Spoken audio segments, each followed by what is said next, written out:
Hej, mit navn er Morten. Jeg er direktør i SumoPix. Jeg vil bruge 1 minut på at vise, hvad et lærredsbillede er for noget.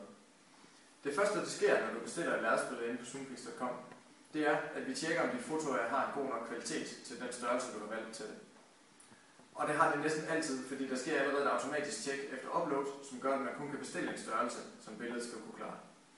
Så hvis ellers det rører igennem kvalitetstjekket, så printer vi det på et bomuldslærred, som er en rigtig kraftig kvalitet, 100% bomuld, og så spænder vi det op på sådan en fyrtræsramme her, på samme måde som et maleri. Bare at vi printer fotoet på, i stedet for at man maler et maleri.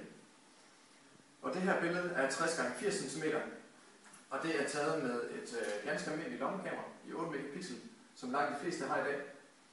Og folk bliver tit rigtig overrasket over, hvor store og flotte billeder man kan lave, selv med sådan et lille lommekamera. Billedet bag ved mig her er taget med et 12 megapixel kamera, og der er utrolig meget information i 12 megapixel. Det er 12 millioner pixels, så der er virkelig meget information i. Så det er muligt at lave noget rigtig stort og lækkert selv med sit eget lille lommekamera. Og hvis du er i tvivl, om dit billede har en god nok kvalitet til at blive lavet til et lærredsbillede, så er det bare lige bestilling. For som sagt, så tjekker vi altid billederne, inden det bliver sat til print, og vi tager altid kontakt, hvis der er noget som helst galt med billedet, så vi tænker, at det ikke bliver rigtig godt. Og i sidste ende er det også dig, der bestemmer, om vi har gjort vores arbejde ordentligt, fordi du har fuld returret.